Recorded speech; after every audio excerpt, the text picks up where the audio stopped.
Hoje vamos analisar um caso aterrorizante que vai te deixar chocado. Então assista a este vídeo até o final. Lá dentro havia silêncio, quebrado apenas pelo choro suave de uma criança. Tim encontrou Krista no chão da cozinha. Ela estava deitada de costas, vestindo uma camisola. Ao lado dela, tremendo de frio e medo, estava sentada sua filha de 2 anos, Ava. A criança estava consciente, mas desorientada. Suas roupas estavam molhadas e seu rosto estava sujo. Aparentemente, a garotinha havia passado dezenas de horas ao lado do corpo da mãe. Foi isso que mais chocou os policiais experientes, o estado em que Ava foi encontrada. A menina tinha ficado ao lado da mãe o tempo todo, sem comida nem água, em uma casa fria, completamente sozinha. Mais tarde, os médicos diriam que era quase um milagre a criança ter sobrevivido.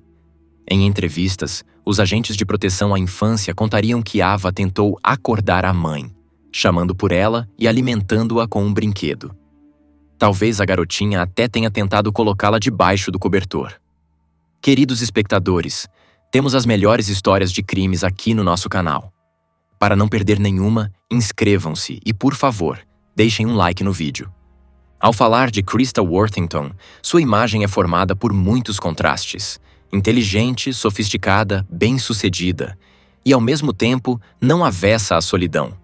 Nascida em 1956 em Massachusetts, ela vinha de uma família respeitada e antiga, cujas raízes se estendiam profundamente na história da Nova Inglaterra. A família Worthington possuía imóveis na pitoresca costa de Cape Cod, na cidade de Truro. Mas em sua juventude, Krista não procurou permanecer nesse canto tranquilo. Ela se sentia atraída pelo barulho das grandes cidades, pelas ambições e pelo brilho de uma carreira internacional. Desde cedo, Krista demonstrava uma observação incomum e interesse pelas palavras. Essas qualidades a levaram ao Vassar College, uma das universidades de artes liberais mais prestigiadas dos Estados Unidos, onde recebeu uma formação sólida e pela primeira vez pensou seriamente na profissão de escritora. Após a formatura, ela rapidamente irrompeu no mundo do jornalismo de moda. Nova York, Paris, Milão, as cidades onde giravam as maiores casas de moda e as redações de revistas, tornaram-se para ela mais do que simples viagens de trabalho, mas seu habitat natural. Seu nome apareceu nas páginas da Harper's Bazaar, Elle, Women's Wear Daily e até mesmo do The New York Times. Colegas lembram que ela possuía uma intuição rara. Conseguia captar a essência de uma tendência de moda, ou o caráter de um estilista literalmente à primeira vista. Seus textos não eram apenas descrições de peças. Eram mini-retratos de uma era, refinados, vivos, profundos. No entanto, o mundo do glamour, apesar de sua atratividade exterior, começou a cansar Krista aos poucos. A agitação, a superficialidade, as recepções eternas e as semanas de moda começaram a se tornar um fardo pesado. No início da década de 1990, no auge de sua carreira, ela fez o que muitos consideraram quase uma fuga. Deixou Nova York e voltou para Truro, sua casa de infância. Essa decisão surpreendeu até mesmo seus entes queridos. Alguns acreditavam que ela buscava paz e solidão. Outros, que por trás do brilho de seu sucesso havia um vazio interior. Krista própria disse em uma entrevista que queria respirar ar de verdade e escrever não sobre moda, mas sobre pessoas reais. Ela passou a trabalhar como freelancer, escreveu artigos sobre cultura local, frutos do mar, vida em uma pequena cidade, e encontrou nisso uma satisfação especial. A vida pessoal de Krista sempre permaneceu fechada aos olhos curiosos. Ela não era casada, não teve romances públicos, mas, como mais tarde se descobriu, sua vida estava longe de ser desprovida de paixão e de relacionamentos complexos. Em 1999, ela deu à luz uma filha, a quem chamou de Ava. O nome do pai da menina permaneceu desconhecido por muito tempo, mas mais tarde descobriu-se que era Tony Jacket, um morador local casado que trabalhava como inspetor de pescarias. O relacionamento deles era secreto e durou alguns anos. A relação entre eles não se transformou em uma família, mas, segundo amigos de Krista, ela não se arrependeu da maternidade. Ava tornou-se o centro de seu universo, e Krista, apesar de sua solidão, parecia feliz. Ela organizou um lar aconchegante, passou muito tempo com a filha, deu atenção à sua educação e às atividades de desenvolvimento. Em uma de suas cartas a uma amiga, ela escreveu: "Essa é a melhor pessoa que conheço, e aprendo a ser mais gentil com ela a cada dia." No entanto, mesmo no idílico Truro, Krista não se sentia completamente segura. Embora exteriormente fosse uma cidade tranquila e pacífica, onde quase não ocorria crime, ela compartilhava algumas preocupações com seus entes próximos. Sentia que alguém observava sua casa, reclamava de ligações estranhas à noite e várias vezes mencionou que percebia a presença de alguém por perto. Amigos a aconselharam a instalar câmeras ou pelo menos ter um cachorro, mas Krista descartava essas ideias, talvez acreditando que isso fosse apenas consequência da solidão e de uma desconfiança excessiva. Ao mesmo tempo, ela permanecia amigável, aberta à comunicação com vizinhos e moradores locais. Costumava visitar lojas da cidade, conversar com funcionários de serviços públicos que conhecia pelo nome, e não tinha vergonha de puxar conversa até mesmo com desconhecidos. Sua vida se construía sobre uma combinação de independência vulnerável e coração aberto. Em Truro, ela buscava silêncio, harmonia e terreno fértil para ter a verdadeira criatividade. Encontrou muito disso, longe do barulho das grandes cidades. O dia 6 de janeiro de 2002 foi um típico dia de inverno em Truro, Massachusetts. Frio, com rajadas ocasionais de vento e completamente comum para os moradores locais. Os dias em Truro nunca são agitados. Em janeiro, a paisagem local congela. O carro que passa de vez em quando, as casas silenciosas, a neve úmida pousada nos galhos dos pinheiros. Foi nesse silêncio que a primeira semana de 2002 começou. A cidade vivia seu ritmo habitual, sonolento. Ninguém suspeitava que atrás das paredes de uma modesta casa na periferia da cidade, uma tragédia estava se desenrolando que poderia abalar não apenas a comunidade tranquila, mas todo o país. Krista Worthington tentava não sair dos limites de sua casa naqueles dias. Os ventos gelados de inverno prendiam as estradas costeiras, e Truro estava mergulhada em uma lenta espera pela primavera. Krista estava ocupada. Trabalhava em novos artigos, cuidava de sua filha de 2 anos e, segundo pessoas próximas, sentia-se um pouco ansiosa, embora não tivesse pressa em compartilhar as razões disso.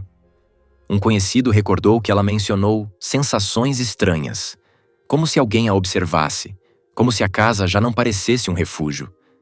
No entanto, em uma cidade pequena, tais sentimentos geralmente são atribuídos ao estresse e à solidão. Poucos dias antes do acontecimento fatal, Krista foi vista em um mercado. Estava com a filha. Calma, concentrada, não particularmente falante. O vendedor recordou que ela comprou alguns produtos comuns: leite, pão, comida para bebê. Tudo parecia como se a vida seguisse normalmente. Ninguém notou qualquer sinal de perigo. No entanto, mais tarde ficaria claro. Mesmo então, algo já havia perturbado seu ritmo habitual. Ela começou a atender menos às ligações, não retornava chamadas de amigos, perdeu um encontro com o editor. O que a princípio parecia distração começou a gerar preocupação. Passaram-se alguns dias. A casa de Krista parecia vazia.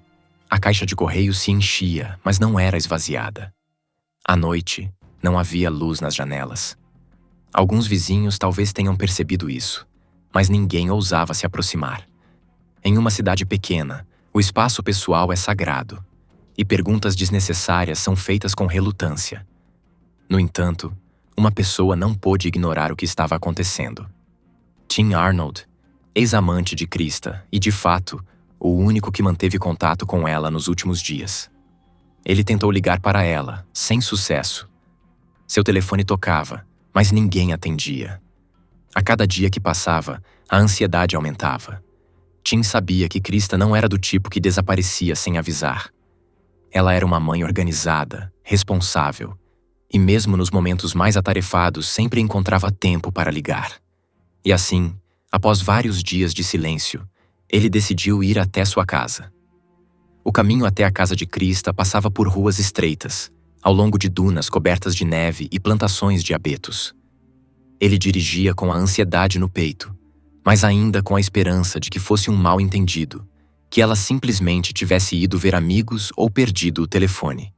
Ele não sabia que o que encontraria atrás da porta mudaria para sempre sua percepção da realidade. Enquanto seguia, a investigação, ainda não iniciada, parecia estar no ar. Truro estava à beira do que na criminologia se chama de quebra da inocência, quando ruas pacíficas pela primeira vez se tornam cenário de um crime. Quando as pessoas começam a trancar as portas 2 vezes. Quando a pergunta "quem fez isso?" é ouvida mais frequentemente do que "como você está?" Mas por enquanto, a cidade ainda estava na ignorância. A casa de Krista parecia comum. Tranquila, sem nada notável. Nenhuma janela quebrada, nenhum sinal de arrombamento. Calma absoluta do lado de fora. Mas por dentro, atrás dessa aparente normalidade, escondia-se algo inesperado. Tim abriu a porta e imediatamente percebeu. Algo estava errado. O silêncio era antinatural. Ele chamou o nome de Krista. Em resposta, silêncio. A casa estava fria, o ar pesado. O silêncio lá dentro era quebrado apenas pelo choro suave de uma criança. No chão da cozinha, ele encontrou Krista. Ela estava deitada de costas, vestindo uma camisola. Ao lado dela, tremendo de frio e medo, estava sentada sua filha de 2 anos, Ava. A criança estava consciente, mas desorientada. Suas roupas estavam molhadas, seu rosto estava sujo. Aparentemente, a garotinha havia ficado ao lado do corpo da mãe por dezenas de horas. Arnold correu até o telefone e chamou a polícia. A princípio, ninguém queria acreditar que algo irreparável havia acontecido. Mas os investigadores que chegaram ao local rapidamente confirmaram. Krista Worthington estava morta. A causa da morte foi uma facada no peito. Não havia sinais de luta no cômodo, embora hematomas e escoriações tenham sido encontrados no corpo, inclusive na região genital, o que indicava um possível ato violento. A porta da frente não havia sido arrombada e não foram encontrados sinais de invasão forçada. Isso deu origem à primeira versão. O assassino poderia ser conhecido de Krista e ela mesma o teria deixado entrar em casa. Mas o que mais chocou até mesmo policiais experientes foi o estado em que Ava foi encontrada.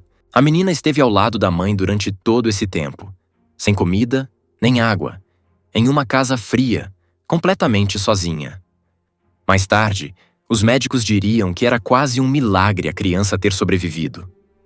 Ela estava desidratada, assustada e repetia baixinho palavras que pareciam incoerentes. Em entrevistas posteriores, funcionários de assistência à infância diriam que Ava tentou acordar a mãe, chamando seu nome e alimentando-a com um brinquedo. Talvez a garotinha até tenha tentado cobri-la com um cobertor. Essa imagem de uma pequena criança ao lado do corpo da mãe tornou-se um símbolo comovente da tragédia que abalou não apenas Truro, mas todo o país. Provas foram recolhidas na cena do crime. Foram encontrados vestígios de DNA no corpo de Krista e ao seu redor. Amostras de fibras e impressões digitais também foram coletadas, e a casa em si foi lacrada para exames posteriores. No entanto, imediatamente após isso, a investigação parou. Não havia sinais de roubo na casa. Dinheiro, objetos de valor, equipamentos. Tudo estava no lugar. Krista, ao que tudo indicava, não havia sido morta por lucro. A autópsia mostrou que ela morreu de uma única facada precisa no peito, que penetrou tão profundamente que a morte ocorreu quase instantaneamente. Isso indicava que o assassino agiu ou em estado de forte afeto, ou de forma fria e precisa. A polícia interrogou todos que haviam tido contato com Krista nos últimos dias. Entre eles estavam vizinhos, amigos, colegas e funcionários de serviços públicos. Procuravam qualquer pista que pudesse explicar por que uma das mulheres mais conhecidas da cidade havia se tornado de repente vítima de um crime tão brutal. Uma das primeiras figuras a atrair a atenção da investigação foi Tony Jackett, o pai da pequena Ava. Sua posição era delicada. Um homem casado que por muito tempo havia escondido seu relacionamento com Krista do público. No entanto, ele imediatamente concordou em ser interrogado, forneceu o DNA e, como se verificou, não tinha nada a ver com o ocorrido. Os investigadores se depararam com um horror silencioso. Em Truro, ninguém queria acreditar que algo assim tivesse acontecido ali, entre os seus. Os moradores locais estavam certos de que era alguém de fora. Mas a cada dia que passava, ficava claro que o criminoso estava por perto. Ele sabia onde Krista morava. Ele sabia que ela frequentemente estava sozinha. E provavelmente sabia que sua casa estava localizada em um lugar isolado, de difícil acesso para um transeunte aleatório. Não se tratava de um ladrão qualquer. Era uma pessoa que veio com intenção. Rumores começaram a se espalhar pela cidade como fogo. Alguns afirmavam que Krista tinha inimigos no mundo do jornalismo. Outros, que ela havia sido eliminada por vingança pessoal. Havia ainda quem supusesse que a tragédia estava ligada às suas atividades profissionais. Talvez ela estivesse preparando um material que ameaçava alguém. Mas a investigação não confirmou nenhuma dessas versões. O tempo passou, as provas foram examinadas e o assassino continuava livre. Atenção especial foi dada à última semana antes da morte de Krista. Ela foi vista na cidade, em uma loja, conversou com o carteiro, parou em um posto de gasolina. Segundo testemunhas, parecia cansada, mas não deprimida. Alguns lembraram que ela mencionou algum tipo de visita estranha ou perturbação, mas não havia confirmação confiável disso. Tudo indicava que na noite do crime ela estava sozinha em casa com a filha e não esperava visitas. Não havia sinais de festa, de álcool ou de encontro com amigos. Era uma noite comum que de repente se transformou em um pesadelo. Assim começava uma história que se estenderia por anos e mais tarde reacenderia com nova força. Mas naquele momento, tudo o que os investigadores tinham era o corpo da jornalista, vestígios de violência e o silêncio de uma cidade não acostumada a tais crimes. Em breve, a pergunta: quem matou Krista Worthington? Se tornaria obsessiva para todo Cape Cod. Enquanto isso, a pequena Ava, que havia suportado em silêncio o horror, era a única testemunha de um crime que mudaria a vida de toda uma comunidade.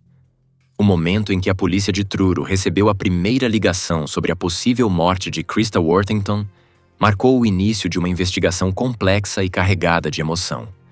Uma pequena cidade com poucos crimes graves em anos estava à beira de um caso de grande repercussão que se estenderia além do condado de Barnstable e chegaria à mídia nacional. Quando os policiais chegaram ao local, viram algo para o qual nem mesmo os investigadores mais experientes poderiam estar preparados. O corpo sem vida de uma mulher deitado no chão da cozinha, sua filha pequena deixada por perto, viva, mas traumatizada. Em questão de minutos, ficou claro que aquilo não era um acidente trágico, mas um assassinato intencional e a sangue frio. As primeiras 72 horas de uma investigação de homicídio são consideradas críticas. É quando surgem pistas, as provas são recolhidas e os interrogatórios produzem os melhores resultados. Os investigadores começaram a trabalhar rapidamente. Documentaram o estado da casa nos mínimos detalhes e chamaram especialistas em perícia. Uma das primeiras coisas que imediatamente levantou suspeitas foram os vestígios biológicos encontrados no corpo de Krista. Isso confirmava a versão de um crime sexual, mas ao mesmo tempo complicava o caso. Teria sido estupro? Ou o contato sexual foi consensual e depois tudo se transformou em tragédia? A próxima tarefa foi compilar uma lista de todos que tiveram contato com Krista nos últimos dias. Um dos primeiros a cair sob suspeita foi Tim Arnold, o homem que descobriu o corpo. Mas seu álibi foi confirmado. Ligações telefônicas, imagens de vigilância, nenhuma evidência biológica. Ele não se encaixava no perfil do assassino e, mais importante, não mostrava o menor sinal de ocultação. Pelo contrário, seu comportamento indicava choque e luto genuínos. O próximo passo lógico foi estudar a personalidade da própria Krista. Quem ela realmente era, fora de sua regalia profissional. Krista levava uma vida relativamente reclusa, especialmente após o nascimento da filha. Seus relacionamentos com colegas eram mais de trabalho do que pessoais. Ela raramente deixava novas pessoas entrarem em seu círculo e, ao mesmo tempo, mantinha uma correspondência aberta por e-mail, Usava ativamente os serviços postais e deixava rastros de comunicação. Tudo isso foi cuidadosamente verificado. Mas a polícia se deparou com um desconhecido assustador. Quando os peritos chegaram à cena do crime, enfrentaram uma das tarefas mais difíceis de sua prática. A casa de Krista Worthington parecia quase intocada à primeira vista. Não havia sinais de arrombamento. As janelas estavam fechadas. As coisas estavam em seus lugares. Mas era justamente nessa aparente normalidade que o desafio estava escondido. Se o criminoso foi cuidadoso, então era necessário procurar não por evidências óbvias, mas por vestígios quase imperceptíveis. Isso significava que o trabalho dos peritos tinha que ser de filigrana. Eles começaram registrando a posição do corpo. Era importante determinar se Krista morreu onde foi encontrada ou se foi movida. Os especialistas estudaram cuidadosamente os vestígios de sangue, direção, respingos, escorrimentos. O padrão da análise do sangue é um dos métodos mais precisos para reconstruir a cena do ataque. Neste caso, mostrou que a mulher foi atacada em posição de pé e depois caiu. Isso foi confirmado por gotas de sangue na parede, na porta da geladeira e no chão. Indicavam um movimento vertical, não uma luta no solo. A arma do crime não foi encontrada. Mas o formato do ferimento e a natureza do sangramento determinaram que era um objeto perfurante, presumivelmente uma faca. Em seguida, o trabalho com os têxteis. Os cientistas forenses estudaram as roupas da vítima e os lençóis de sua cama. Em uma das colchas encontraram um cabelo que não pertencia a Krista. Era mais longo e mais grosso que o dela, e tinha raiz, o que permitiu uma análise completa de DNA. Além disso, foi encontrado um traço fibroso de uma jaqueta de trabalho, contendo micropartículas de detritos e poeira, o que mais tarde se tornaria uma peça importante de evidência. Ao mesmo tempo, nada estava faltando na casa. Dinheiro, equipamentos, documentos estavam em seus lugares. Isso descartou o motivo de roubo. O psicólogo criminal envolvido no caso elaborou um possível perfil.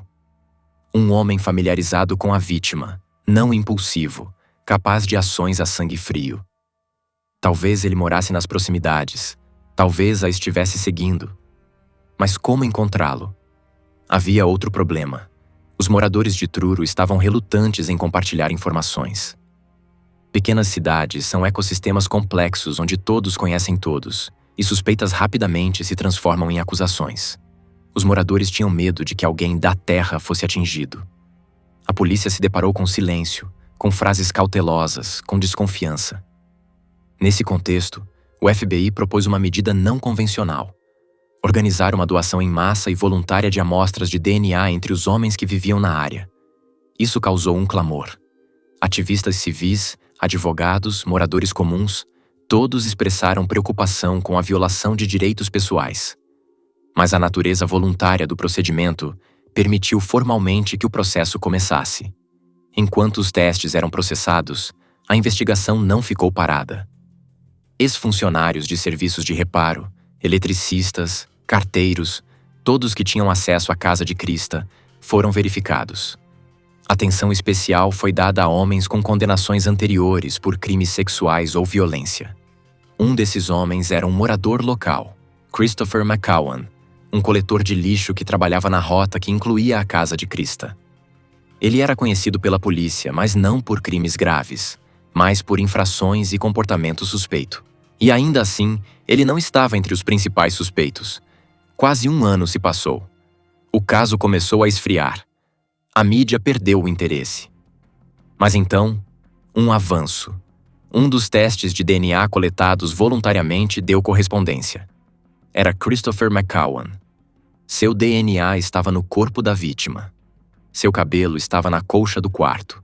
Suas impressões digitais estavam em objetos anteriormente considerados limpos.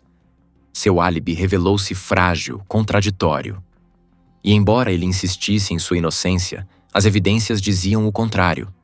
A investigação finalmente havia encontrado uma pessoa específica. Mas, em vez de alívio, começou uma nova onda de dúvidas na cidade. Poderia McCowan, pouco instruído, com dificuldades de fala, cometer um crime tão preciso e a sangue frio? Ou ele era um peão no jogo de outra pessoa? Era o momento da verdade, a ciência falava. Mas mesmo assim, os investigadores ainda tinham perguntas. Por que não havia sinais de arrombamento? Por que Krista o deixou entrar em casa? Por que ela não chamou a polícia se sentiu ameaçada? Mas a ciência forense forneceu a chave para o principal: estabelecer o fato do contato entre a vítima e o suspeito no momento do crime. E as respostas seriam encontradas no tribunal. O julgamento pelo assassinato de Krista Worthington começou em 2005 e imediatamente se tornou objeto de atenção nacional.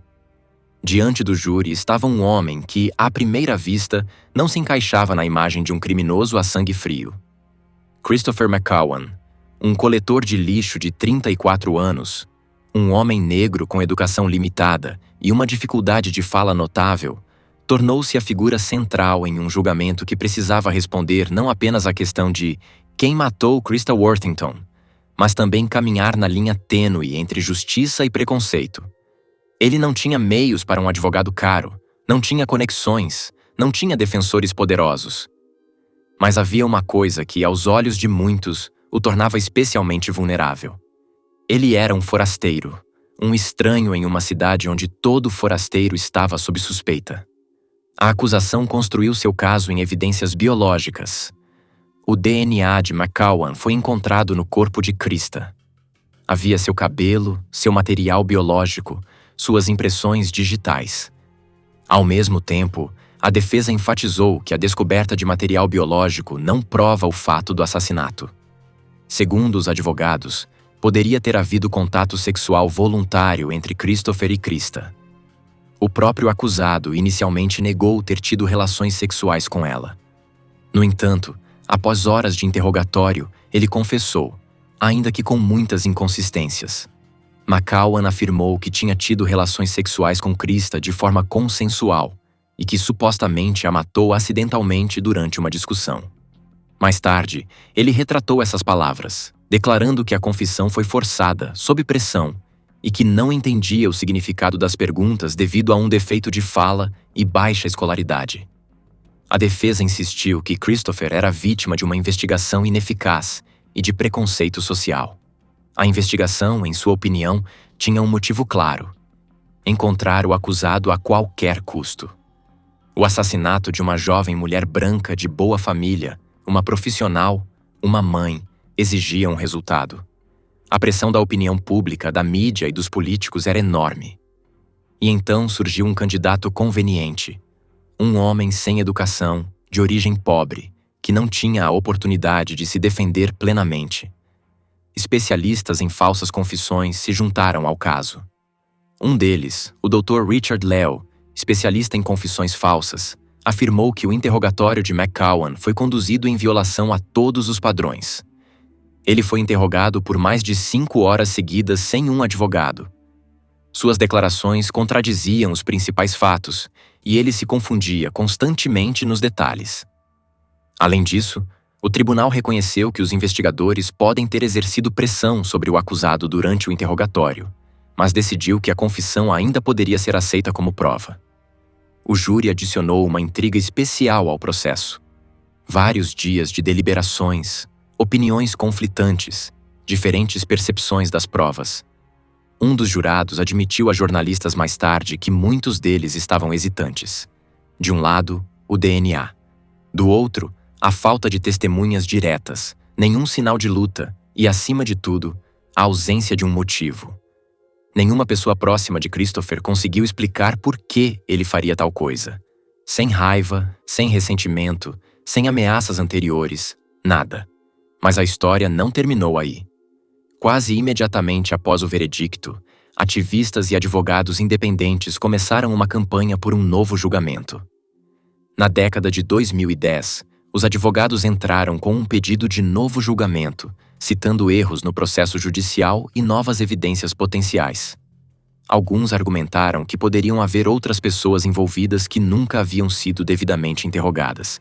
Outros apontaram que o DNA nem sempre é garantia de culpa. Publicações, documentários, podcasts surgiram. O caso Worthington se tornou um símbolo de 2 temas ao mesmo tempo: a crueldade da perda e as falhas sistêmicas da justiça. Mas o veredicto final foi duro. Culpado em todas as acusações.